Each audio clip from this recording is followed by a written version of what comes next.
இந்த பிஜி ஹாஸ்டலில் இருக்கவங்களோட பெரிய தொல்லையே இந்த பாத்ரூம் தொல்லை தாங்க. எந்திரிச்சேன், பாத்ரூம்க்கு அர்ஜெண்ட்டாக வருது போகலான்னு பார்த்தா பாத்ரூமில் ஆள் இருக்குது, ஐயோ முடியலையே அப்படிங்கிற ஒரு ஆத்திரம்தான். காலையில் 8 மணிக்கு ஆஃபீஸ் போகணும், இல்லைன்னா காலேஜ் போகணும் அப்படின்னா நம்ம ஒரு 6:30 7 மணிக்கு எந்திரிச்சு பார்ப்போம். நம்ம கூட இருக்கிறவங்க எல்லாருக்குமே 8 மணிக்கு போகணும், இல்லை எல்லாருமே ஒரு 8:30 9 மணி அந்த மாதிரி போகணுன்னா எல்லாரும் அந்த டைம் தான் எந்திரிச்சு பாத்ரூமில் போவாங்க. நான்லாம் பிஜியில் இருக்கும்போது நான் எந்திரிச்சு ஃபஸ்ட்டு பார்க்குறதே பாத்ரூமையாக தான் இருக்கும். பாத்ரூம் ஃப்ரீயாக இருக்கா, இல்லை யாருனாவது இருக்காங்களான்னா திருப்பி ஒரு 10 நிமிஷம் தூங்கணும். அதில் வேறு லேட் ஆயிடுச்சுன்னா டென்ஷன் ஆகும், ஐயோ யாரும் இருக்காங்களே லேட் ஆயிடுச்சே அப்படின்னு.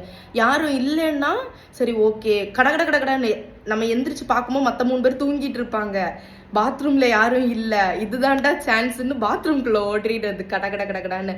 இப்படியே வாழ்க்கை போகும். ஸோ நிறைய பேர் இதை எக்ஸ்பீரியன்ஸ் பண்ணியிருப்பீங்க. யாரெல்லாம் கண்டிப்பாக எக்ஸ்பீரியன்ஸ் பண்ணியிருக்கீங்கன்னா கண்டிப்பாக கமெண்ட் பண்ணுங்கள். நான் இப்போ அந்த நிலைமையில தான் உட்காந்துட்டு இருக்கேன், என்னால் பாத்ரூம் போக முடியல.